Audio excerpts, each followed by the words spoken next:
muy atento porque vas a avanzar. Tenemos que recorrer 66 libros en 30 minutos. ¿Creen que lo logre? Muy bien. Vamos a ver por qué se escribió la Biblia y por qué cada libro se escribió. Ok, Salmo 119, 105 dice: lámpara es a mis pies tu palabra y lumbrera a mi camino. La Biblia alumbra el camino. Quien conoce la Biblia jamás debe de estar en tinieblas. Ok, entonces vamos a empezar con el libro de Génesis. Significa comienzos o principios. Entonces Génesis nos habla de los principios de la creación, los principios de la humanidad, el primer hombre, el primer matrimonio, la primera familia, los primeros descendientes seres humanos, los primeros patriarcas, Abraham, Isaac, Jacob, y más de la mitad del libro trata de José. La historia de José es súper importante, ¿ok? Entonces, el propósito es mostrarnos las generaciones escogidas. Génesis no solo nos quiere dar el relato de la creación. Ahora regrésate. Ok. Génesis no solo quiere darnos el relato de la creación, sino quiere mostrarnos muchas cosas importantes. Dios dice las cosas desde del final, desde el principio. ¿Ok? Bueno, el libro de Éxodo significa salida. Y Éxodo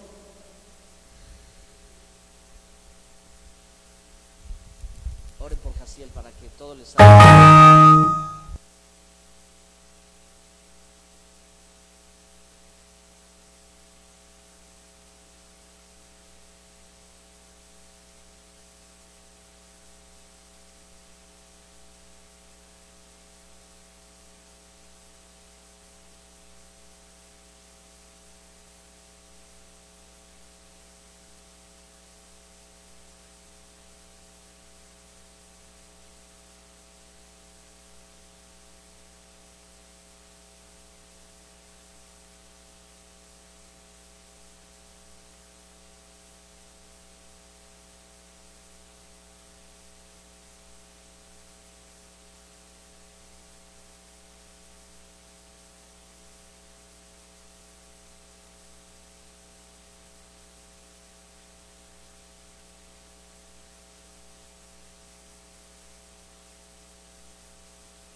Tenemos que llegar al final, pero tenemos que llegar bien.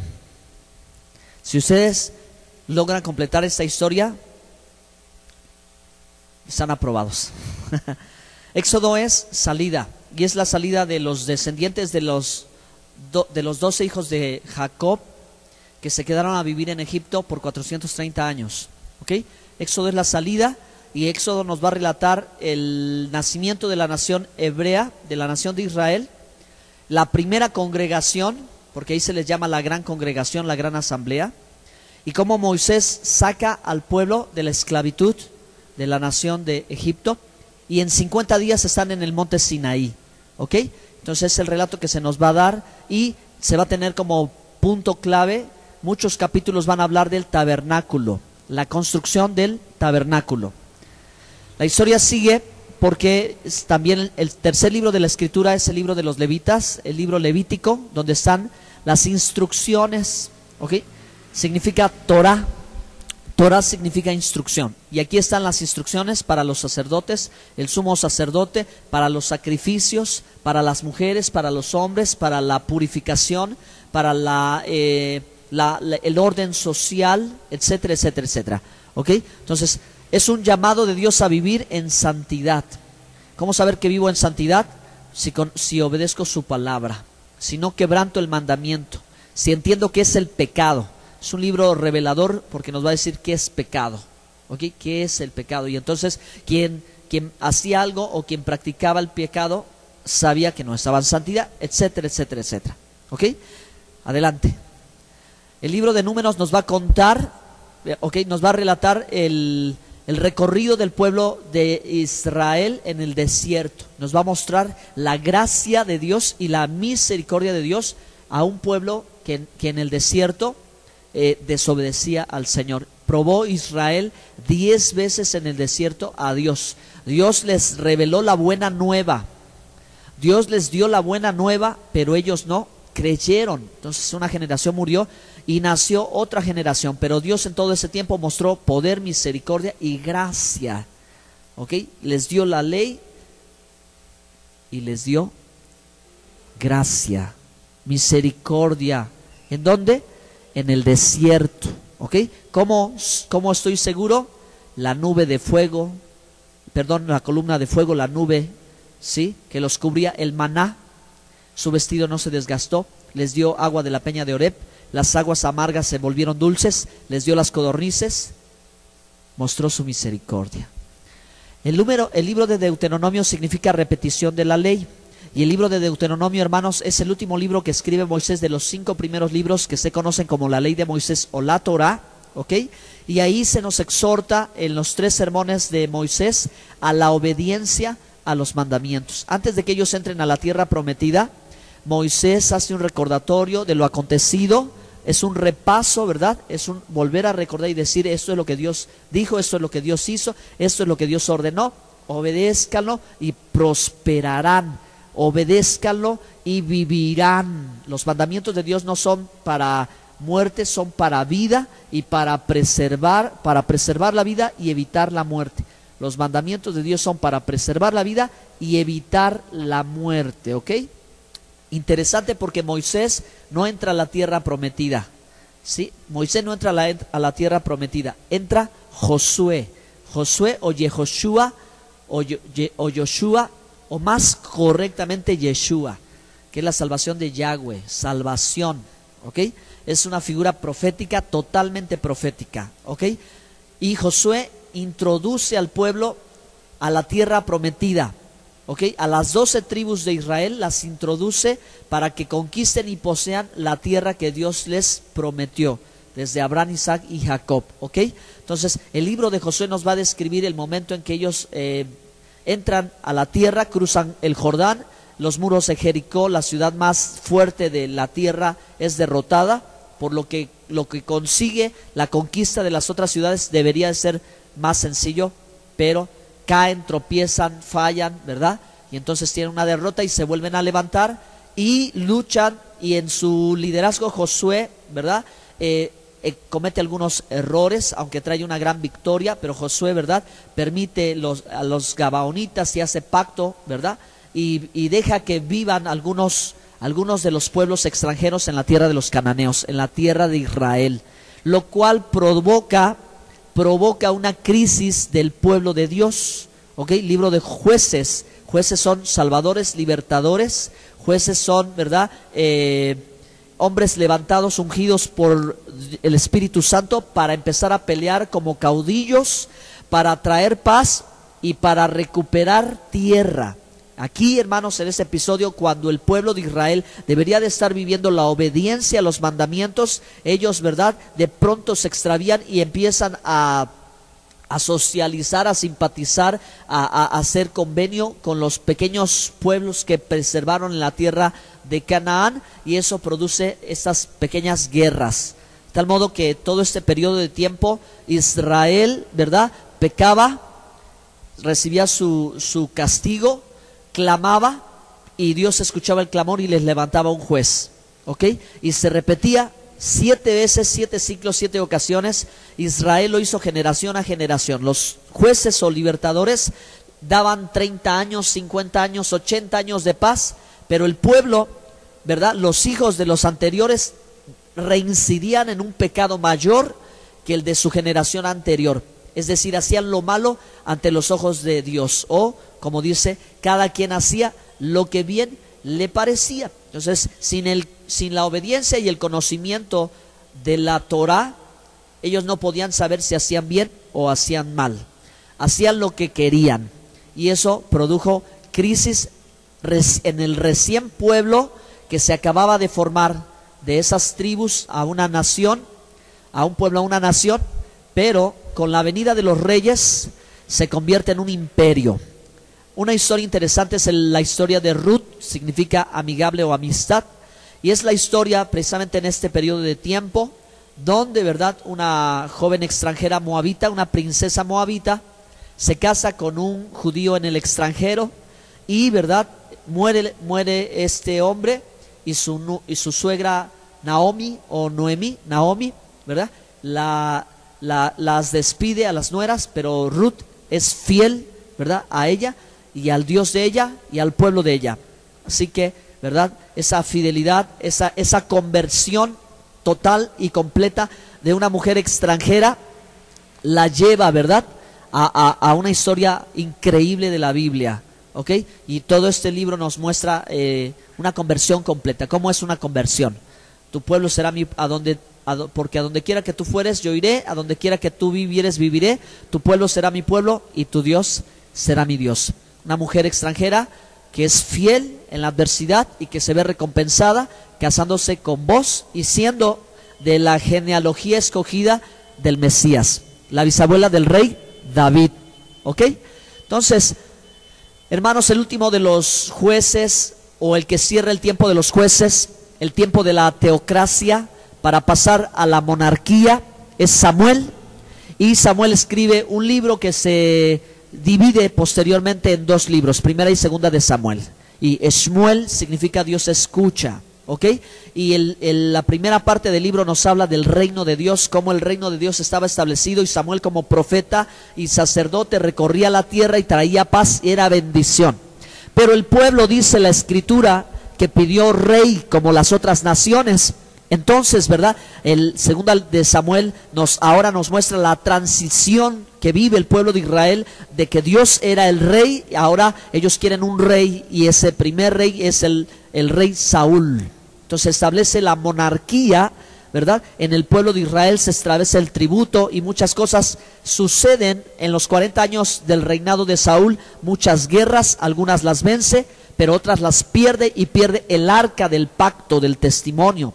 Saúl pierde el arca del pacto del testimonio con los filisteos. Y entonces, hermanos, Dios, ¿verdad?, ante estas y muchas cosas que el rey Saúl hace. Atento aquí, no quiero que te distraigas, por favor.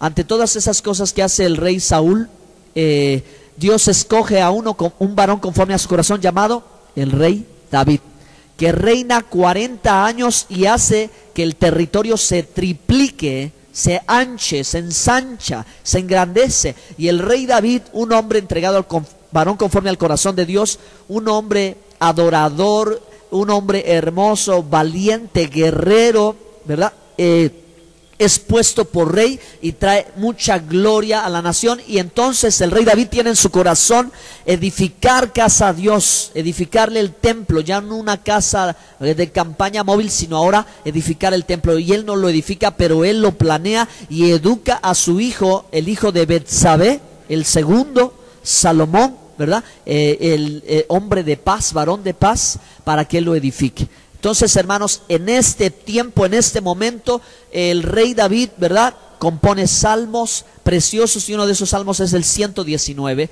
que habla sobre la ley de Dios. Esto es importante entenderlo, porque hemos dicho que David es un hombre de la gracia en el tiempo de la ley, y es un hombre de la gracia que ama la ley, que obedece la ley y que en ella encuentra la mejor forma para agradar al Señor. Ok, entonces David recibe la profecía mesiánica que uno de sus descendientes, ¿verdad?, heredará el trono para siempre por los siglos de los siglos, y ese heredero es Yeshua ben David, que a futuro, hermanos, por eso la Biblia nos va a relatar todo esto, para cuando sea el tiempo nosotros entendamos que David, este adorador a Dios, desea edificarle casa a Dios, y Dios dice: ¿tú quieres edificarme casa? Mira, yo voy a levantar a uno de tu simiente que será rey eterno, quiere decir inmortal, que no morirá, porque los reyes van muriendo, pero este rey no morirá, sino que será eterno. ¿Ok?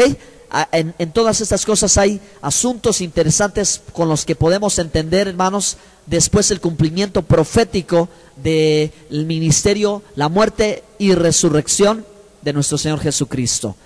Entonces, ahí no te muevas.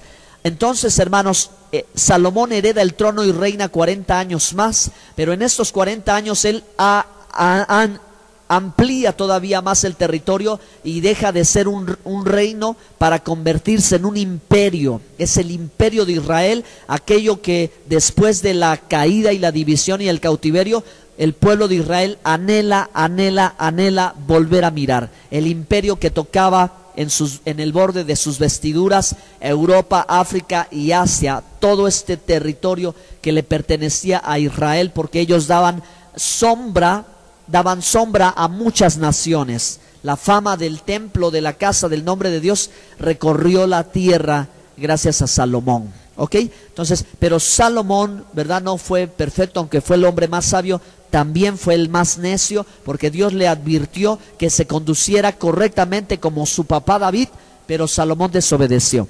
Entonces, dos pecados importantes permitió: la idolatría y la influencia de sus muchas mujeres.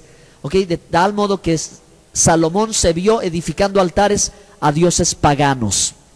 Entonces, ¿verdad? Lo que acontece es una división. Ese reino que tenía unidas las 12 tribus se parte en dos, y el primero y segundo de Reyes nos relata esto, y el primero y segunda de Crónicas también nos cuenta esta historia, ¿verdad?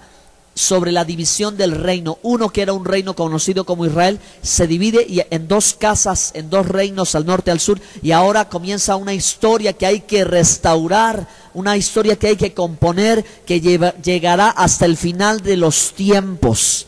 Es la casa de Efraín y la casa de Judá, o Israel y Judá, debido al número de tribus que se mantienen unidas. Al norte Israel, ¿verdad? Que son 10, que son mayoría, que también se le llamó Efraín, porque se habrían de multiplicar y se habrían de fructificar demasiado. ¿Ok?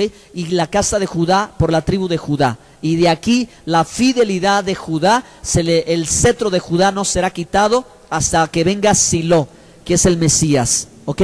Entonces, Judá, aunque peca como todos y queda sujeto a misericordia como todos, es un remanente más fiel a Dios, el cual, ¿verdad?, va al cautiverio y regresa a la restauración. Entonces nos enseña, cuando se rechaza a Dios, lo que acontece: el caos, el desastre, el problema, el cautiverio. Primera de Crónicas nos sigue relatando una vez más estos acontecimientos de los reyes, de David, de Salomón, y después cómo se parte el reino. ¿Ok? Segunda de Crónicas nos lleva, ¿verdad?, a toda la historia de aquellos reyes que se pelean el trono tanto en Judá como en Efraín, o Israel, así se le llamó por la mayoría, ¿verdad? Judá e Israel, y cómo ellos hacen lo malo ante los ojos de Dios. Ellos se corrompen, los reyes se corrompen y el pueblo se corrompe. No solo los reyes tienen fuero, ¿verdad?, hacen lo que quieren, sino el pueblo también vive desenfrenado, vive corrompido. Entonces, hermanos, aquí vemos el criterio de Segunda de Reyes, de cómo el sacerdocio miraba el pecado de los reyes, en que ellos hacían lo malo. ¿Ok? Y ellos están declarando el juicio que viene, que los va a llevar al cautiverio. Ahora, el relato de la historia de la Biblia sigue cuando nos dice que ellos son llevados 70 años de cautiverio, y solo un remanente, el 10% de la tribu de Judá, puesto que Efraín se dispersa por Asiria a todos lados y no regresa, sino que se queda a vivir en las tierras al norte, lo que después va a ser Grecia, y lo que después va a ser Roma, y también África y un poco de Europa. Pero Judá, ¿verdad?, que va a Babilonia, regresa un remanente y edifica el templo, los muros de la ciudad, y vuelve otra vez a existir, a vivir por un poco más de tiempo, la nación de Israel. ¿Ok? La nación de Israel. Es un detalle importante. Entonces, el libro de Esdras, el personaje clave en el tiempo de la restauración desde el Antiguo Testamento, y ya vamos terminando el Antiguo Testamento. El personaje clave porque él hace el canon del Antiguo Testamento junto con los demás escribas. Él es el segundo Moisés. El segundo Moisés por la sabiduría, por la gracia, por la intimidad con Dios, por ser un hombre reformador, por ser un hombre restaurador de portillos, por ser un hombre que sabe la profecía, que se compromete y que impulsa al pueblo a buscar a Dios, a la obediencia a Dios, las fiestas bíblicas, los pactos, todas estas, la lectura de la Torá, vuelve otra vez, y Esdras, ¿verdad?, hace el Antiguo Testamento que nosotros hoy tenemos en nuestras manos, gracias a Dios y gracias a este personaje que tuvo la dedicación y pagó el precio para preservar los escritos, ya no solo los 5 libros de la ley, sino los profetas que vamos a ver a continuación, que exhortaron al pueblo con 2 propósitos: 1, advertir el castigo, y 2, hablar de la restauración, ¿verdad?, por medio del Mesías, ¿ok? La restauración a esas 12 tribus, a esas 2 casas, a esas 2 hijas, a esos 2 hijos, ¿ok?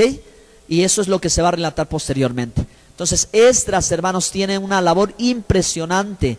Esdras ahora ya no solo tiene en sus manos la base de la fe, de lo que te hace docto en la palabra, la Torá, sino ahora tiene los escritos, ¿verdad?, los escritos de la historia del pueblo de Dios y los salmos o los profetas, ¿ok? Los salmos o los profetas que contienen el mensaje de advertencia, exhortación y de teshuvá. Regresen, se fueron lejos, se perdieron allá, pródigos, malgastaron la herencia, regresen, dicen los profetas, vuelvan a Dios, busquen al Señor mientras lo pueden hallar, ¿ok? Entonces vemos a Nehemías también, ¿verdad?, que nos habla de la reconstrucción de la ciudad, de las murallas. Otro personaje del tiempo del cautiverio es Esther, ¿verdad?, que es un libro completamente profético. Nos habla del poder de Dios, de la soberanía de Dios en medio de los tiempos de la persecución. Job es otra historia impresionante de por qué sufren los justos, ¿ok? Ahora, los salmos son las canciones compuestas por el rey David, los que nos enseñan cómo expresar a Dios nuestra adoración. Los proverbios escritos por Salomón en su gran mayoría nos muestran, ¿verdad?, la sabiduría para vivir esta vida apropiadamente. Tenemos el libro de los cantares, el cantar de los cantares, la canción de las canciones, que nos relata el amor de Dios y su pueblo, ¿verdad? Dios y su pueblo en la expresión del matrimonio, la mejor forma de decir la relación de Dios con su pueblo, el matrimonio. Y ustedes piensen qué pensaba Salomón cuando escribía el relato de amor entre Dios y su pueblo. ¿En quién pensaba? ¿En qué Dios y en qué pueblo? El libro de Eclesiastés, o el predicador, el libro también escrito por Salomón, que hace una profunda reflexión acerca del sentido de la vida, de las cosas eternas y las cosas vanas, las cosas pasajeras, y cómo, ¿verdad?, uno puede vivir afanado por las cosas terrenales cuando se van a acabar, y lo único que va a permanecer va a ser lo eterno. Descubrir el sentido de la vida.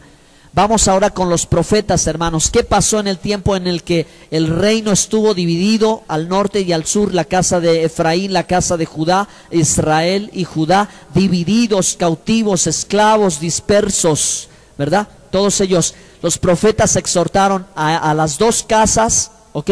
Y exhortaron a otras naciones extranjeras. Isaías, que significa salvará a Dios, los exhortó a regresar a Dios, a regresar al Señor otra vez, pero ahora a través del Mesías. Es el evangelista del Antiguo Testamento, por lo cual la buena nueva ya había sido dada 600 o 700 años antes de la aparición del Mesías, ¿ok?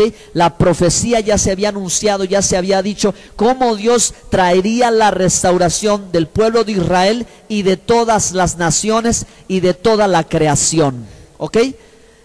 El libro de Jeremías, que es el profeta que ve cómo se cae el templo de Salomón y el pueblo ahí es llevado cautivo, quemada Jerusalén. Sufre el profeta llorón, no por su pecado, por el pecado del pueblo al que él amaba, el pueblo de Israel, en la tribu de Judá, en la ciudad de Jerusalén. Levanta Dios Jeremías, exhorta al pueblo a apartarse del pecado y a volverse a Dios. Dios habla anticipadamente, Pero Israel decía, mientras el templo esté ahí, nada sucederá. Mientras el templo esté en pie, nada pasará. Y venían sus enemigos, los rodeaban, los sitiaban, los amenazaban. Y ellos decían, mientras el templo esté de pie, nada pasará. ¿Qué quiere decir? Que nosotros vamos a seguir viviendo igual, que mientras el templo esté, quiere decir que esa es la voluntad de Dios. Pero ellos no oían, ¿verdad? Que la exhortación era que si ellos no se arrepentían de su pecado, un día llegaría que ese templo se caería y ellos serían llevados esclavos. Y Jeremías relata el momento en que aconteció, después de ser escarnecido, después de haber sido amenazado, desechado, despreciado, ¿verdad? No le hicieron caso, no tuvo congregación grande ni grande ministerio, siempre habló la verdad, nadie lo amó, nadie lo quiso. Pero él vio el cumplimiento de la palabra que Dios puso en su boca y todo Israel lloró. Por eso Jeremías escribió el libro de las lamentaciones y decía, ¿cómo pudo sucederte que ante la advertencia de Dios, y Dios te dijo anticipadamente que si no te arrepentías vendría el castigo, el cautiverio, y no quisiste arrepentirte? Jeremías se lamenta en 5 capítulos y nos muestra lo terrible que es desobedecer a Dios, porque la desobediencia a Dios nos lleva al cautiverio.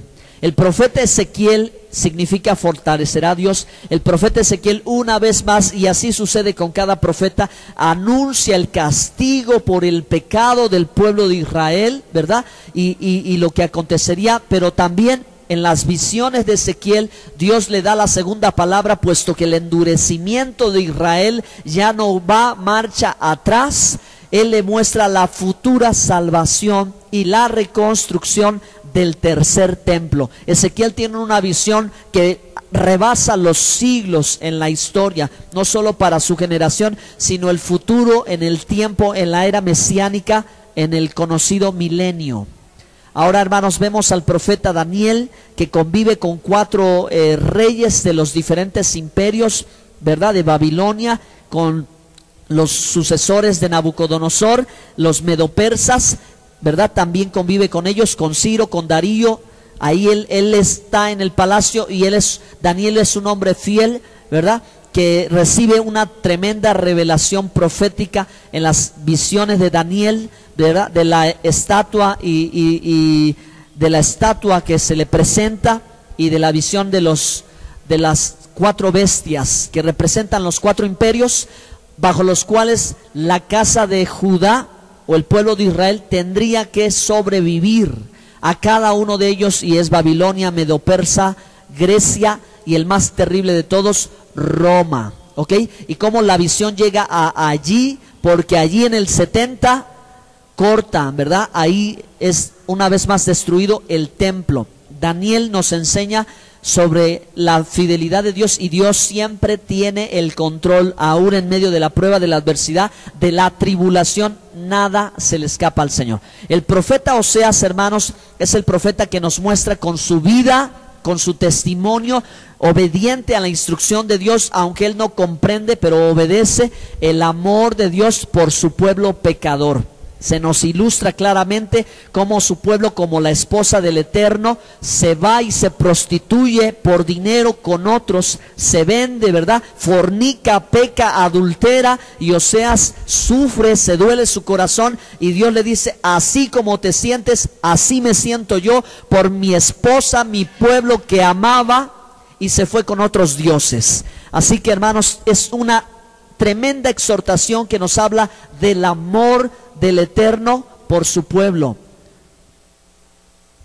El libro del profeta Joel nos presenta una profecía distinta, una profecía de juicio. Nos presenta el día del Señor grande y terrible que vendrá no solo para Judá, Israel, que tiene la Torá, los mandamientos, los pactos, las promesas, el templo, y sin embargo, con todo ello desobedece a Dios. Pero el juicio no solo le va a ir a los hijos de la casa, porque el juicio comienza por la casa, sino también va a ser hacia afuera. Dios va a juzgar a todas las naciones, aun cuando las naciones no tienen Torá, no tienen pacto, pero Dios por la conciencia le juzgará, y por volverse los enemigos del pueblo pecador de Israel.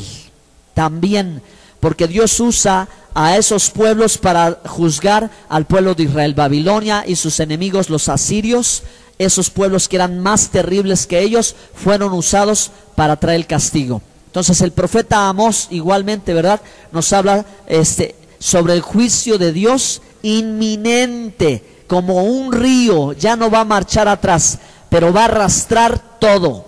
Va a llegar con un impacto que va a jalar todo. Va a ir con una fuerza que nadie lo va a poder detener. Y cuando lo vean encima de ellos, querrán clamar y ya no será tiempo. ¿Ok? Entonces el profeta Abdías tiene un solo capítulo, pero en la profecía de Abdías, hermanos, se nos habla sobre el juicio de Dios a los que maltratan al pueblo de Israel, es decir, a las naciones antisemitistas, a aquellos pueblos, naciones que han odiado a Israel y que le han hecho la guerra. Dios en el libro del profeta Abdías ya nos dice el juicio de las naciones, los cabritos a la izquierda del cordero, los cuales serán juzgados, y verdad, los de la derecha, los cuales entrarán en el reino milenial del Señor. Así que Abdías, hermanos, en pocos versos nos hace un trayecto profético de lo que acontecerá en un lapso de tiempo antes de la venida del Mesías, porque el libro termina diciendo: y el reino será del Señor. Es impresionante la profecía que habla de la restauración de la casa de Judá y la casa de Efraín. ¿Ok? Cómo Dios va a acomodar todo perfectamente al final de los tiempos. Jonás significa paloma, y la paloma representa al pueblo de Israel. Se dice, de Israel se dice paloma incauta, si no me equivoco, paloma incauta, Israel. Y este es un libro profético porque no solo por lo que escribe, sino toda la historia de Jonás es una profecía del pueblo de Dios. La inmensidad de la gracia de Dios al mundo, puesto que ustedes saben que en 4 capítulos Jonás recibe la profecía de Dios, la palabra de Dios, la rechaza, huye, y en medio de su huida Dios lo regresa a donde él tenía que ir, y va finalmente a Nínive, profetiza, y hay una tremenda conversión de la capital de los asirios, que fueron posteriormente los enemigos que llevaron cautivas las tribus. Eso es lo que no le gustó a Jonás, la misericordia de Dios. Jonás quería justicia, Jonás quería que Dios les mandara el fuego y azufre y los consumiera, pero Dios, ¿verdad?, es misericordioso y Él no hace acepción de personas, ¿verdad? Y Jonás representa a la nación, la paloma de la paz, Israel, la luz, la sal que debía de brillar y llevar el ejemplo, el testimonio, alumbrar a los pueblos que estaban en tinieblas cómo obedecer y agradar a Dios. Paloma incauta, no lo quiso hacer, así como Jonás se resistía y huía. Pero vino uno, hermanos, sobre el cual descendió el Espíritu en forma de paloma. Ahí está la figura profética, ¿ok? Y él retomaría la misión dada desde un principio a la nación escogida por Dios para ser sal y luz a las naciones.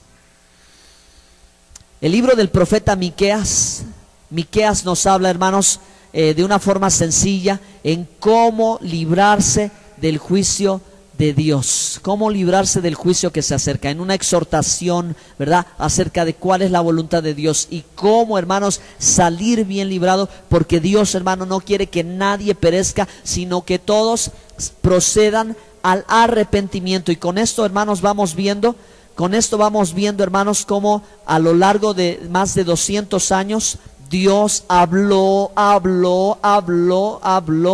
la casa de Judá, a la casa de Efraín, y ellos no quisieron arrepentirse. Así que fueron llevados cautivos y dispersos, y Judá llevada cautiva a Babilonia. El profeta Nahum, hermanos, el profeta también insiste diciendo: Dios juzgará a los enemigos de su pueblo. Y en este pasaje, hermanos, la profecía es 100 años después para Nínive.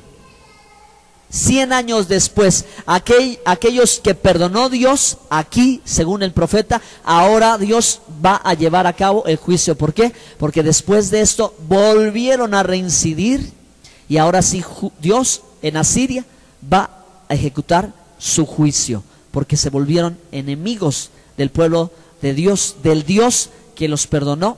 ¿Ok? Habacuc es ya uno de los últimos profetas, y Habacuc, hermanos, nos va a enseñar en sus capítulos breves cómo Dios aún tiene las riendas del mundo a pesar del aparente triunfo del mal. Porque Habacuc está enojado, Habacuc está molesto, Habacuc está discutiendo con Dios diciendo: Dios, ¿cómo usas al impío para juzgar a tu pueblo Israel? Si el impío es peor que tu pueblo, ¿por qué lo usas? Y Habacuc habla con Dios, comienza la discusión, y mientras él oye la palabra, pues dice: he oído tu palabra y temí, porque Dios le enseñó cómo estaba haciendo las cosas, y ante la revelación quedó impresionado, quedó diciendo: no cabe duda que yo no sé nada, el que sabe todo eres tú. ¿Y por qué pasa esto? Tú lo sabes. ¿Y por qué esto es así? Tú lo sabes. Por eso Habacuc termina diciendo: aunque no haya vacas en los corrales, aunque no haya ovejas, aunque no haya frutos, aunque no haya esto, con todo yo me alegraré en Jehová mi Dios, en el Dios de mi salvación, y me gozaré. Esa es, ¿verdad? Dios tiene el control de todo, aunque parece que el mal va aventajando. Hermano, Dios en un día le da la vuelta a la historia. El libro del profeta Sofonías, el profeta del tiempo final del Antiguo Testamento, hermanos, nos recuerda, ¿verdad? Y nos dice, y nos escribe con el propósito de estremecer a su pueblo a fin de que abandone su indiferencia y se vuelva a Dios. ¿Por qué? Porque en la reconstrucción del segundo templo, cuando se está formulando ahora, cuando se está rescatando, cuando es el momento de preservar, después de un cautiverio, después de guerras perdidas, después de la derrota, lo más que puedan recordar, retener, a mantener de su historia, de lo que ha recibido de Dios, el pueblo empieza a meterse en la tibieza, en la indiferencia, y piensan: parece que la voluntad de Dios es que esto así se quede. Entonces, ¿qué hacemos? Vámonos a nuestras casas, vámonos a nuestras casas a hacer lo nuestro, que parece que Dios quiere que esto siga igual. Y los profetas de la restauración empiezan a exhortar y empiezan a decir: no es así, esto no es así, no es tiempo, ¿verdad?, para edificar vuestras casas y la casa de Dios que esté desierta. Entonces el profeta Ageo impulsa a finalizar la reconstrucción del templo. Después de todo lo que vivieron, después del cautiverio, después que ellos dijeron: ya no volvemos atrás, vamos a obedecer a Dios en todo, jamás, como dice un canto, ¿verdad?, no quiero volver atrás. Y lo cantaban y lo cantaban y lo cantaban.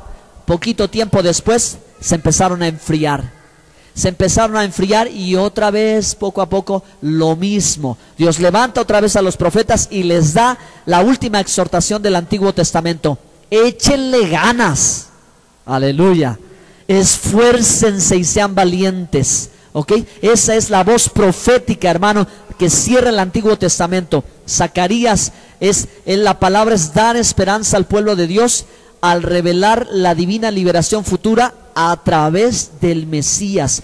El profeta Zacarías, 400 años antes del nacimiento del Mesías, de Yeshua, él ya está profetizando cómo el siervo sufriente, cómo vendría en su primera venida Yeshua, vendría montado en un pollino, y él, ¿verdad?, sería el rey de Yehudá, el rey de Israel, el rey de reyes y el señor de señores. Cómo vendría, ¿verdad? Vendría de una forma que ni el propio Israel se daría cuenta. ¿Ok? Que pasaría como velado para ellos. Las profecías, hermano, aquí ya están, por lo cual, cuando concluye el Antiguo Testamento, hermanos, tienen una riqueza: la Torá, los profetas, los escritos. Y aquí, hermano, entre cada uno de los dos testamentos, Malaquías, el último de los profetas, empiezan a suceder cosas que deben de saber. Malaquías, hermano, cierra el Antiguo Testamento, ¿verdad? Y el libro tiene el propósito de enfrentar al pueblo con su pecado y restaurar su relación con Dios. Es decir, una vez más, pecar no es aprobado para nada. Para nada, no hay chance. Si ya Dios lo exhortó, ellos lo hicieron, ya vieron el castigo de Dios y los restauró, los perdonó, los volvió a levantar, los mantuvo un remanente fiel, pero estos insisten otra vez, una llamada de alerta. El Antiguo Testamento cierra con una maldición, ¿ok? cierra con una maldición, con profecía, diciéndoles: ya, no puede ser que no entiendan, que reincidan otra vez. Pero hermanos, nadie escarmienta en cabeza ajena, puesto que una siguiente generación viene entre los dos testamentos que, ¿verdad?, vuelve otra vez poco a poco a reincidir entre el imperio griego y el imperio romano. Hay un remanente que quiere buscar a Dios. Hay cosas espirituales poderosas y reveladoras, cosas que surgieron cuando no habían surgido, pero fueron aprobadas por Dios. Los movimientos de los rabinos, principalmente cosas impactantes, la formación de los rabinos, de las sinagogas, hermano, también la Torah oral, ¿ok? Aquí surge, pero esto no surge del todo bueno. Esto no surge del todo bueno, tiene reputación, y el que quiera llevar estas reglas humanas las puede, pero aquí las cosas también toman otro giro. Como hay cosas buenas, hay cosas negativas, ¿ok? Hay cosas malas, hay cosas de la carne, hay cosas de los hombres. Y una vez más, hermano, antes de que nazca el Mesías, el sacerdocio se corrompió. Después de tanta advertencia, ahora nace el Mesías, y el sumo sacerdote y el sacerdocio en el templo está corrompido. Se vende por dinero, se compran puestos por dinero, ¿sí? Se hace una negociación. El sacerdote es líder religioso y líder político. Pésima combinación.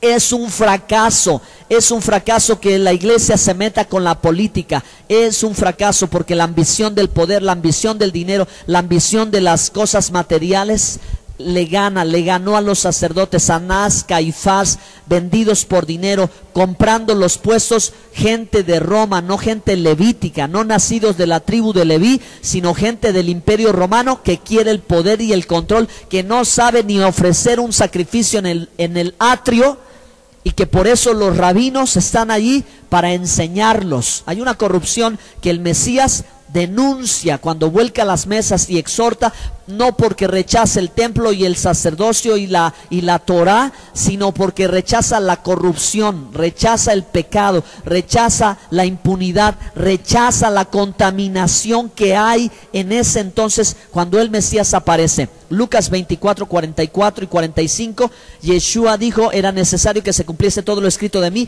en la ley de Moisés, los salmos y los profetas. Ahí está la autorización, la validación del canon del Antiguo Testamento. Así se debe de aprender la escritura en el Antiguo Testamento, porque así Yeshua la mencionó. ¿Están aquí? Ya cruzamos. Ahora ya nada más vamos por 100 años de historia.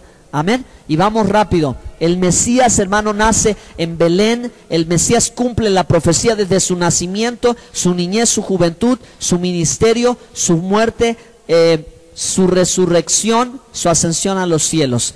Entonces, hermanos, ahora el nuevo pacto va a consistir, hermanos, en conocer el relato biográfico del Mesías prometido desde el Antiguo Testamento y lo que sucede posteriormente para la restauración de la casa de Judá y de la casa de Efraín. La casa de Judá conocida como los judíos, la casa de Efraín conocida o desconocida como los gentiles. ¿Ok?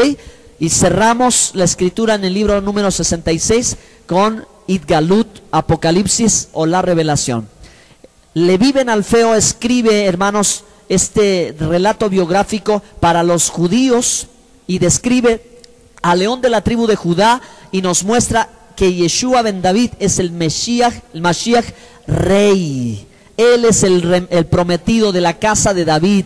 Él es el hijo, el descendiente legítimo, heredero al trono. Da evidencias de su legitimidad, su genealogía, la profecía cumplida, sus dichos que muestran, ¿verdad?, a qué vino el Mesías y qué vino enseñando. Como dice, no vino a abrogar la ley, sino a cumplirla. Abrogar quiere decir quitar. Si el Mesías no lo quitó, ¿quién no es usted? ¿Quién soy yo para quitarla? Después, hermanos, Mordecai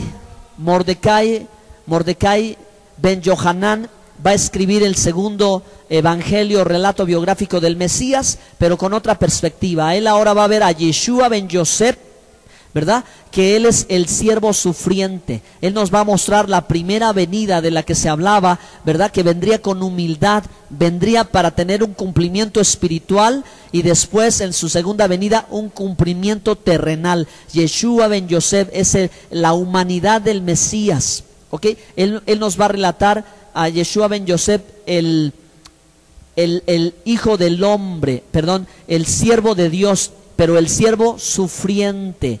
Ahora vamos a ver la versión de Lucio de Cirene, de acuerdo a mi opinión, que es Lucas, que es el único gentil extranjero, converso o prosélito creyente en Yeshua que tiene el privilegio de escribir un libro de la Biblia. Y él y otro profeta, nada más. Todo el resto de los escritores de los libros, todos son israelitas, hebreos o judíos de forma general. Lucas va a escribir de Yeshua ben Hadán, quien es en su humanidad, ahora sí es en su humanidad, perfecto y es nuestro Salvador. Él es el varón perfecto. Se nos va a presentar lo que Yeshua sintió. Él lloró, tuvo hambre, ¿verdad? Sintió el dolor. Eso nos va a describir.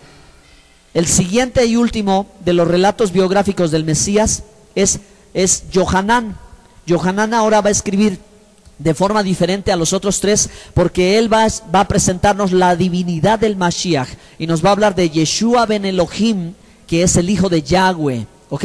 El prometido de que viene del seno del Padre, y va a decir, ¿verdad?, que era el Verbo y el Verbo estaba con Dios y el Verbo era Dios, y vimos su gloria. Él va a empezar a hablar en otro nivel de escritura. Él va a empezar a hablar misterio en un nivel sot, que no es para la comprensión común. Él va a empezar a usar términos, ¿verdad?, más profundos, donde va a revelar la naturaleza, puesto que Juan es el que escribe Apocalipsis y vuelve otra vez a definir en el capítulo 1 aquel que es, ¿verdad?, con el que estaba en el seno del Padre, y de él viene aquel que al mirarlo a él tú puedes ver a Dios. ¿Qué sucede cuando el Mesías muere, resucita al tercer día y asciende a los cielos? El libro de los Hechos nos va a enseñar cómo Yeshua resucitó y continúa haciendo y enseñando a través del Espíritu Santo. Ahora, hermanos, el relato no termina, sino aquí es la historia que continúa los próximos 40 años en el primer siglo. ¿Qué sucede con los apóstoles que le siguieron y le creyeron y le sirvieron? Aquí se nos relata cómo el evangelio comienza a ser predicado en Jerusalén, Judea, Samaria y hasta todo el resto hasta lo último de la tierra. Entonces, hermanos, se nos escribe en los primeros capítulos las cosas que hacen en Jerusalén y luego en Samaria, pero aparece aquí el apóstol Pablo, el apóstol de los gentiles, el rabino Saulo de Tarso, que es fariseo de fariseos de la tribu de Benjamín, pero que tiene un encuentro sobrenatural con el Mashiach, y con ello su vida gira en otra dirección, y aquel que perseguía a la iglesia, ahora él es el predicador del que, hermanos, casi la mitad del nuevo pacto se le debe a él. Gracias a Dios por él, porque, hermanos, las cartas a la casa de Efraín, a los gentiles, nos van a enseñar, hermanos, nos van a enseñar acerca de la fe, de la esperanza y del amor. Entonces, hermanos, vamos a ver ahora estas cartas dedicadas, ¿verdad?, tanto a judíos como a gentiles, a lo que son ahora la casa de David, el tabernáculo de David, que ha sido restaurado de acuerdo a Hechos 15, como dijeron, ¿verdad?, esta es la profecía: en los postreros días reedificaré, restauraré el tabernáculo de David que está caído, para que el resto de los hombres busquen a Dios. Y, hermano, por primera vez se forman comunidades formadas plenamente por judíos y gentiles. ¿Por qué? Porque en la sinagoga había judíos, pero en la puerta había gentiles que querían, pero no podían entrar. ¿Por qué? Por la circuncisión, porque no querían ser circuncidados. ¿Por qué? Porque podían morirse, porque el precio era carísimo. Si no se cuidaban la operación, podían hasta morir de una infección.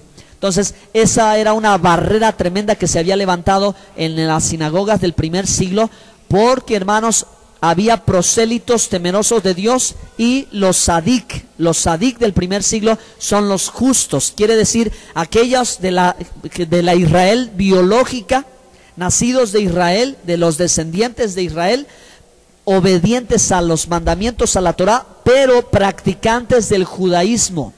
Había en aquella época el judaísmo fariseo, el judaísmo saduceo, el judaísmo de los esenios y diferentes grupos religiosos, pero todos eran como pequeñas denominaciones que formaban, ¿verdad? O que tenían, hermanos, el deseo de llegar a la correcta interpretación de las escrituras y no llegaban. No llegaban porque traían una tradición de hombres, traían ordenanzas humanas, las cuales Yeshua en su tiempo rechazó y mostró lo que era la obediencia a la palabra de Dios y lo que era la obediencia al hombre, ¿verdad? Y él dijo, esto no y esto sí. Yeshua es el que planteó.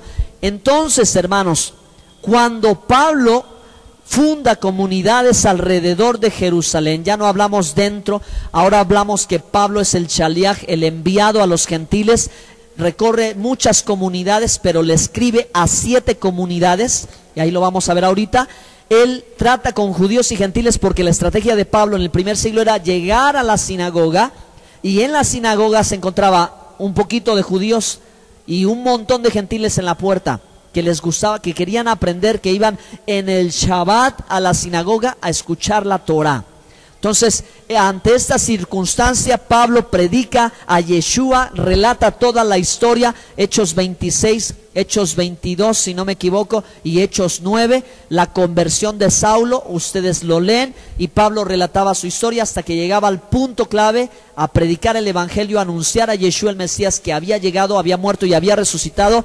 La sinagoga se partía, los gentiles daban gloria a Dios, algunos judíos, hasta fariseos, sacerdotes, se convertían al Mesías, seguían al Mesías, por lo cual la comunidad dominante israelita judía que no creía en Yeshua los expulsaba. Ellos no se fueron porque ellos quisieran, ellos se fueron porque Yeshua, Mateo 5, dijo, os expulsarán de las sinagogas. Por lo cual, ante la expulsión, hay necesidad de ¿qué? De reunirse en las casas y en el templo, y fuera de Jerusalén en las casas de los que prestan su casa, y así empiezan las primeras iglesias o eclesias o quejilat, las primeras comunidades formadas ¿con qué? Con judíos y gentiles, judíos que son conocedores de la Torá, gentiles que han escuchado pero no saben cómo. Entonces, hermano, Pablo va a doctrinar, Pablo va a enseñar, Pablo va a explicar lo que Yeshua hizo por nosotros, porque los evangelistas nos dicen lo que Yeshua dijo, lo que Yeshua sintió, lo que Yeshua hizo, habló y lo que Yeshua era, pero Pablo nos va a decir lo que él hizo por nosotros. ¿Qué hizo por nosotros? Bueno, Yeshua nos justificó por la fe. ¿Okay? Porque la fe es el motor de las obras. Las obras sin fe no tienen sentido, pero las obras de fe son la evidencia que tú has creído. ¿Okay? Entonces, de este punto y de estos temas, las siguientes cartas van a estar explicándonos y explicándonos para que nosotros no tengamos confusión. El asunto es que cuando no estudias la Biblia, cuando no sabes la Biblia, cuando no lees la Biblia, interpretas la Biblia a tu manera, caes en el error. Por eso tenemos que saber esto, por eso hemos dedicado más de 3 años estudiando libro por libro. Entonces, Romanos es para evitar la división entre judíos y gentiles en Roma y aclarar los fundamentos verdaderos de la fe y la obra de Yeshua. ¿Por qué en Roma? Porque en Roma había una gran comunidad judía. En el extranjero había una gran comunidad judía que vivía allí y que seguramente es de los cautivos de las 10 tribus de Israel de aquel entonces. De hecho, en el mundo conocido hay mucho judío fuera de Israel, como hay dentro, pero no se vive la fe igual. ¿Ok? No se vive la fe igual porque los de adentro quieren guerra con Roma y los de afuera quieren la paz con Roma. Israel está dividido, y más dividido ahora porque la nueva comunidad formada por judíos y gentiles ni es aceptada por las autoridades de Israel, ni es aceptada por Roma, porque Roma es idólatra.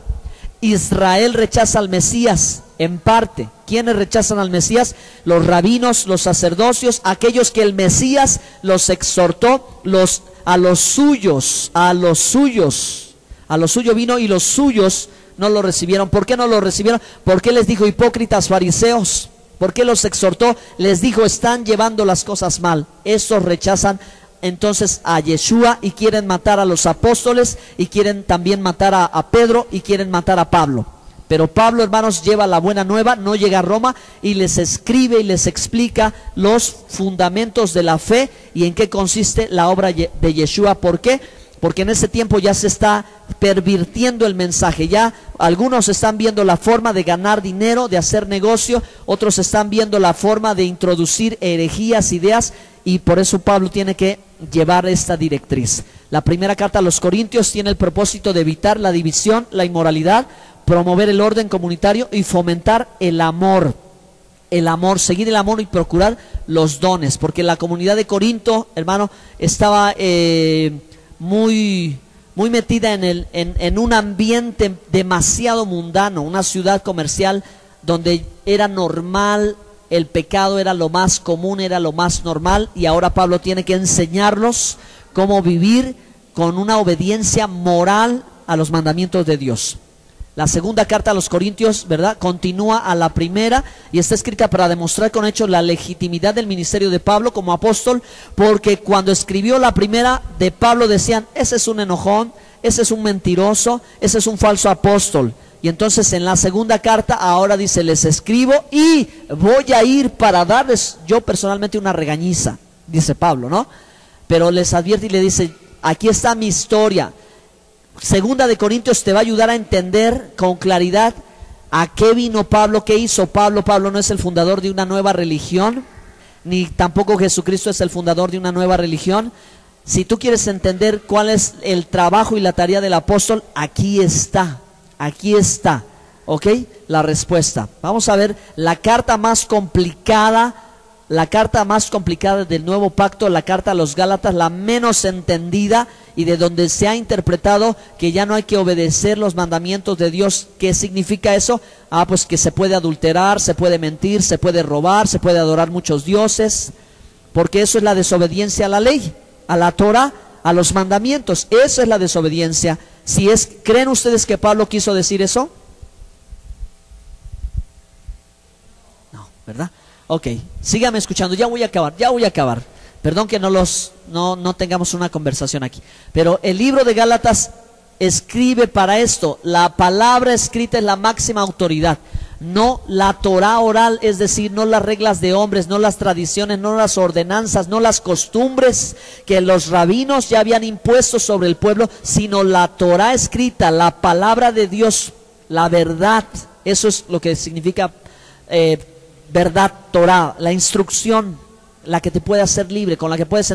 Por eso Yeshua dijo, conoceréis la verdad y la verdad os hará libres, porque lo que conocían ellos eran las tradiciones del hombre, y que dijo rabino tal y el rabino tal y el rabino fulano de tal. Pero ¿qué dice Moisés? ¿Qué dice la escritura? ¿Qué dice la palabra de Dios? Eso no lo tomaban tanto en cuenta, aunque lo conocían. Pero Pablo dice, ante la Torah oral, la Torah escrita permanece para siempre, ¿ok? La discusión y todo el asunto del yugo de esclavitud viene de ahí. Muchos al entender Gálatas piensan que Gálatas está hablando de la ley de Moisés nada más, y no. Hay diferentes tipos de leyes. Por ejemplo, la ley del pecado y de la muerte, ¿sí o no? Ahí en Gálatas él va diciendo la ley del pecado y de la muerte, esto y esto otro. Pero también Pablo ahí mismo dice, pero la ley escrita, y cuando Pablo dice como está escrito, se refiere a la Torah escrita. Pero cuando no se refiere a eso, se refiere entonces a otro tipo de ley. Hay que entender, Gálatas está haciendo, la autoridad máxima es la palabra de Dios.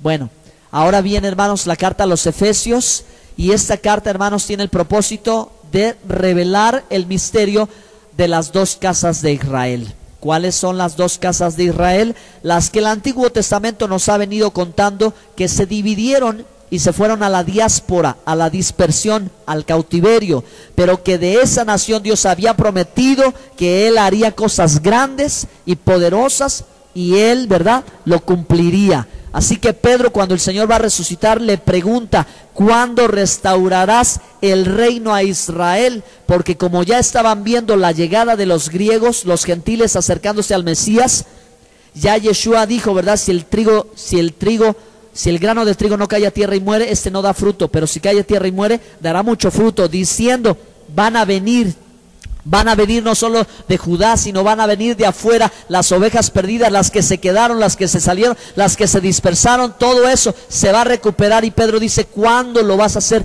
Y el Señor le dice, ¿ok? Porque Pedro sabía que esperaban la restauración ¿de qué? Del reino. ¿De cuál reino? ¿De quién? De Israel. Y aquí está cuando Pablo ya va afuera. ¿Por qué Pablo va tan decidido? ¿Por qué Pablo va a los gentiles y sabe que algo va a pasar? Porque allí fue a donde la casa de Efraín se fue. Las 10 tribus perdidas se asimilaron tanto que perdieron su identidad. Lucas capítulo 15, la historia del padre que tenía 2 hijos.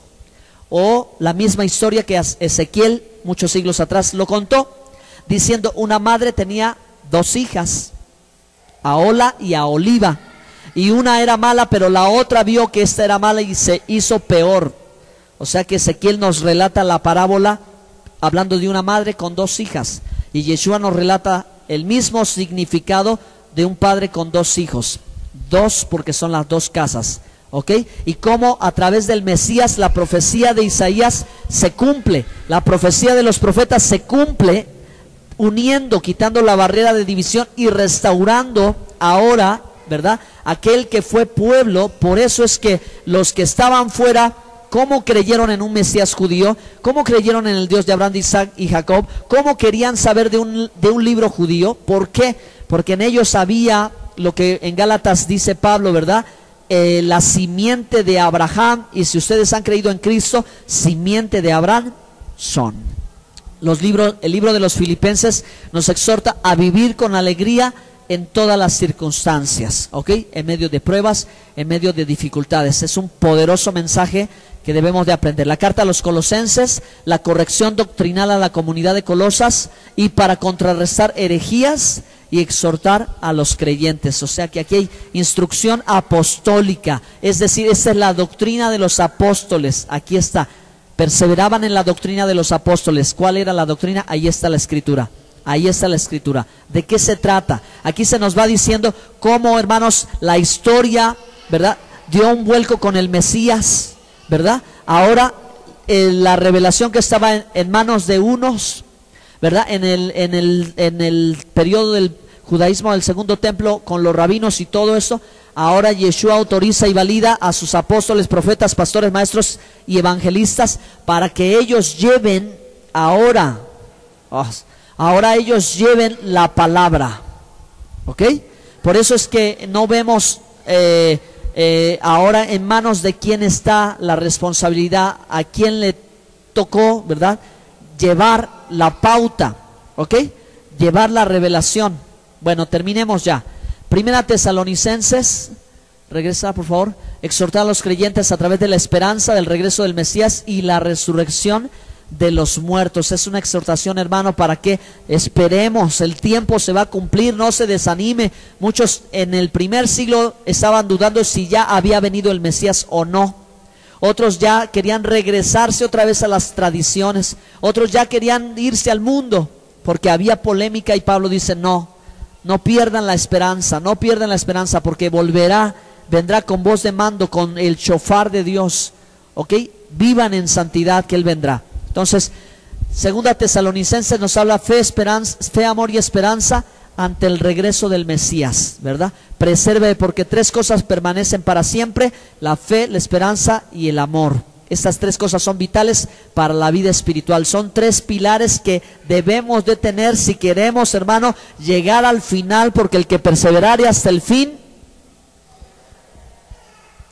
Primera de Timoteo es una de las cartas finales del apóstol Pablo, donde él instruye cómo ser un buen ministro de la congregación. Si usted quiere servir a Dios, si usted quiere saber quién es y quién no es un buen ministro, solo lea los 6 capítulos de Primera de Timoteo y usted se va a quedar con el ojo cuadrado de cómo cuando el pueblo de Dios, el siervo de Dios, ignora la instrucción de Dios, se va al pecado, corrompe la iglesia, se seculariza, se entibia, etcétera, etcétera, etcétera, se desvía por completo a la fama, al poder, a la riqueza, a todo menos a la obediencia a Dios.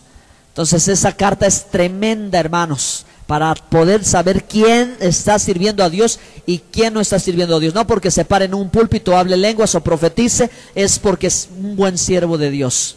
No. La última carta de Pablo, segunda de Timoteo, las instrucciones finales, donde le transfiere el manto apostólico a su hijo Timoteo, y donde ahora, ¿verdad?, Timoteo tiene la responsabilidad de velar por la congregación de Éfeso, y Timoteo tiene la responsabilidad también de levantar liderazgo en la iglesia. La siguiente generación, la que ya, ¿verdad?, va a vivir sin los apóstoles, ya va a vivir al final del primer siglo y al siguiente, y la mayoría de ellos empiezas a escuchar gentiles. Pablo tiene su academia de judíos y gentiles, pocos judíos y muchos gentiles. Y hermanos, la historia está a punto de cambiar después de 40 años de la resurrección del Mesías, porque viene un suceso tremendo, hermanos. ¿Ok? Entonces Pablo también le escribió a Tito instrucciones acerca del orden necesario en la comunidad. Esto, hermano, estas instrucciones son cosas sencillas que se requieren. Aquí es donde entra la sabiduría, porque Pablo dice: esto lo mando yo, no lo manda el Señor, diciendo, para que haya orden es necesario Torah oral. Quédense con el ojo cuadrado, porque ante muchas cosas que no son correctas, otras son muy apropiadas. Y tengo que decirles esto, hermanos, que Pablo echa mano de cuando en cuando de una que otra regla necesaria en la comunidad, pero él nunca dice: obedezcan mis reglas antes que la ley de Dios. Jamás, jamás dice eso. Sin embargo, Pablo establece reglas como esta: en la congregación las mujeres callen. Eso es Torah oral, ¿ok? Eso es una instrucción, eso es una regla necesaria de orden, porque las hermanas de aquel entonces no eran como las hermanas aquí. Aquellas hablaban y hablaban. Aquí no, las hermanas son bien reservadas, bien calladitas, bien sumisas y sujetas.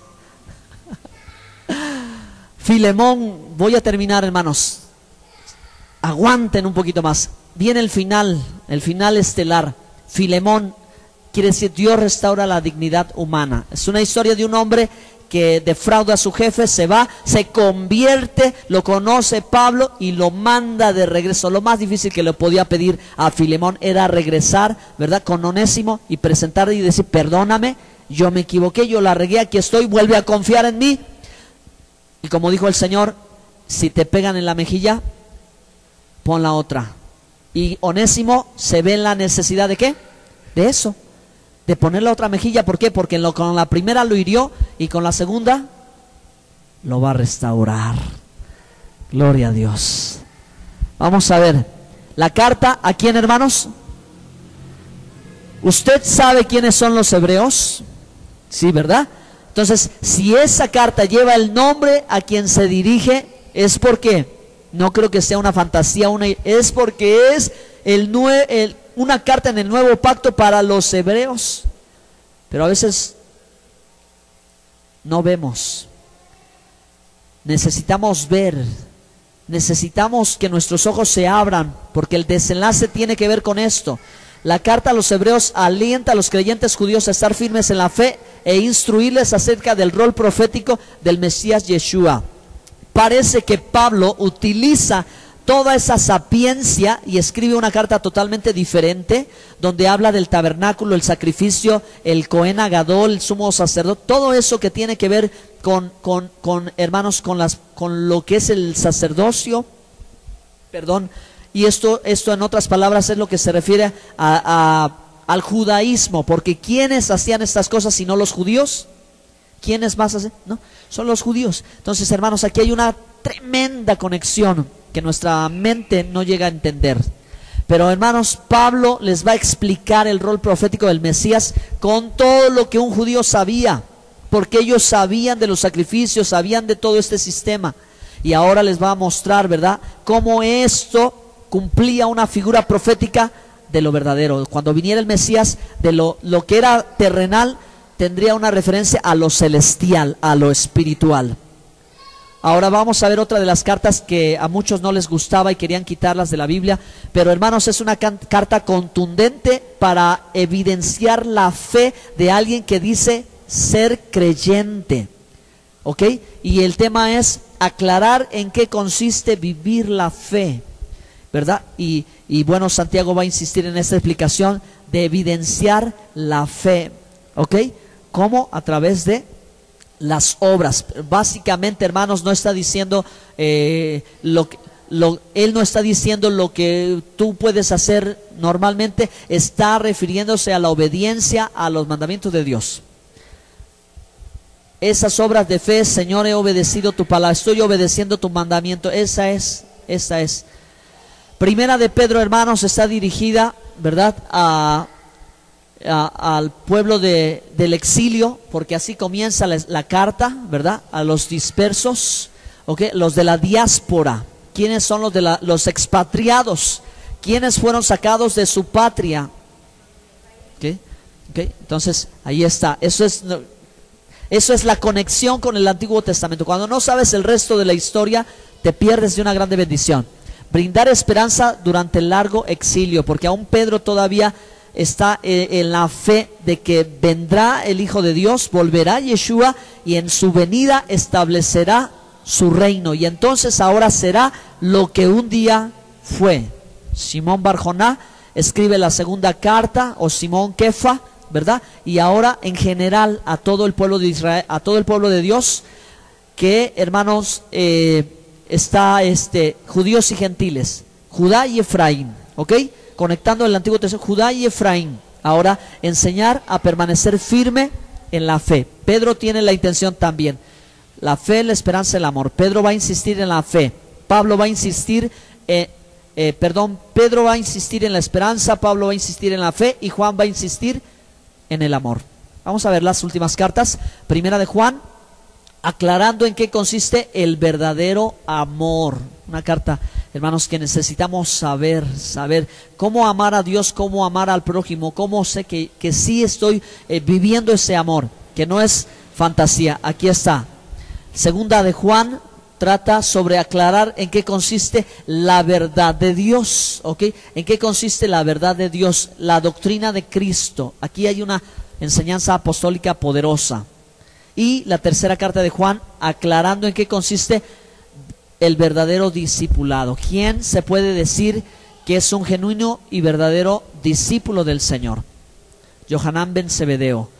Terminamos, hermanos, con la carta de Judas ben Yosef, Yehudá ben Yosef, quien es el hermano menor del Señor, que es uno de los hermanos, porque Jacob ben Yosef, Jacobo, Santiago es hermano del Señor, y ese es el hermano menor. O sea que sucedió algo importante, hermanos, en el primer siglo, después que Yeshua resucitó. Sus hermanos Jacobo y Judas, y posiblemente no sé cuál Juan, hay varios Juanes, pero ellos, hermanos, toman el liderazgo de la iglesia. ¿Dónde está Pedro? Hechos capítulo 15, ¿dónde está Pedro en el concilio de Jerusalén? ¿Qué define Pedro? Pedro no define nada, hermano. Pedro no define nada. Gálatas capítulo 2, al contrario, Pedro estaba regando bien feo la historia. Pedro ya estaba volviendo otra vez con los judaizantes, no con los judíos, con los conversos judaizantes que obligaban a cumplir reglas. Y Pablo va y lo exhorta: Pedro, no seas hipócrita, mira, estabas haciendo esto y ahora haces esto. El problema se va a Jerusalén, Hechos 15. ¿Con quién van? Con el jefe. ¿Quién es el jefe? Jacobo o Santiago. Él dice: miren, esto se hace así. Jacobo conoce la escritura, hermanos, es un sabio de la escritura, y explica cómo es el acceso a los gentiles al pueblo de Israel, porque ese es el debate. Pablo está dando visas a todo mundo. Cuando los judíos antes decían no queremos gentiles, ahora Pablo dice: ustedes también son pueblo de Israel, ustedes también son pueblo de Dios, son nación santa, ustedes también. Y entonces ellos dicen: ¿qué problema? Porque está creciendo esto, ¿y qué vamos a hacer? Y ahí se explica el asunto. Entonces Pedro, hermanos, de pronto se desubica, y Jacobo sale, hermanos, avante a favor de la congregación que está, hermanos, dominando Jerusalén, porque en Jerusalén se hace el concilio, ¿ok? El concilio validado, donde se establecen los primeros requisitos de los gentiles para ser ya considerados pueblo de Dios. pero no los únicos. Los primeros que son parte de una instrucción que se llama los 7 principios de las leyes universales, las 7 leyes universales de los Bené Noaj, o de los hijos de Noé, o de los gentiles, porque hay profecía desde el principio sobre este tema. Jacobo dice, esta es la solución, hagámoslo así. Ellos no conocen, que empiecen con esto, no coman ahogado, no coman sangre, no forniquen, no tengan ídolos, y la lista sigue, ¿ok? Pero ahí nada más se queda y dice, pásenlo bien. O sea, ¿por qué? Porque ellos van a llegar ¿a dónde? Van a llegar a donde estén los apóstoles, que primero están en las sinagogas y después ya no. Pero ahí dice, iban a escuchar a Moisés, cada Shabbat van a seguir. Así que, hermanos, los apóstoles y aún Pablo guardaban el Shabbat, porque lo escribe en sus cartas, los días de reposo, ¿ok? Y está estudiando la Torah y va a la sinagoga, pero después cambia la historia. ¿Por qué cambia la historia? Porque en el 70, hermanos, comienza la guerra con Roma. Por eso, hermanos, la Biblia no nos sigue contando algo más, y de pronto el relato ahora ya quedó en manos de los gentiles cristianos, ¿ok? Ahora es la responsabilidad de los gentiles cristianos de predicar el evangelio, cuando al principio fueron los judíos. Pero, hermanos, la guerra viene, la persecución viene, y los judíos se tienen que esconder, si no, no sobreviven. Muchos mueren, derrumban el segundo templo, se acaba la nación de Israel. ¿Qué vamos a hacer ahora? Ante esta circunstancia, hermano, no hay otra opción más que empezar a tener un pensamiento, cobrar un pensamiento de un entendimiento espiritual de lo que antes era. ¿Dónde vamos a adorar y cómo vamos a adorar? Y algunas cosas se tienen que entender de cómo pueden ser, cómo la Biblia puede permitir que sí haya alabanza y adoración. Por eso Yeshua dijo, la hora viene y la hora es. La hora viene, ¿por qué? Porque ya no tendrían el templo. No porque Dios lo haya desechado, lo haya rechazado o lo haya abolido. Ya no hay templo. ¿Cómo van a adorar? En espíritu y en verdad. Hermanos, esto sucede. De pronto ya parece que se acabó todo, ¿verdad? Y las promesas y las profecías que faltan por cumplirse, a muchos los están debilitando. Por eso Yohanan, el apóstol Juan, escribe, ¿verdad?, el último libro de la Biblia, donde tiene el propósito de concluir el relato profético de Efraín y Judá, para traer esperanza a Israel, al nuevo Israel. No solo al Israel espiritual, sino al Israel del exilio, al Israel espiritual, y al Israel que viene de regreso a su casa. Entonces, hermanos, todo lo que Apocalipsis nos va a decir nos va a llevar a la conclusión: Dios triunfó, la profecía se cumplió, y el mundo al final se transforma de un momento para otro en una sola nación, en un solo reino, con un rey de reyes, y todo el mundo ahora se llamará, en la era mesiánica, Israel. Pónganse de pie, hermano.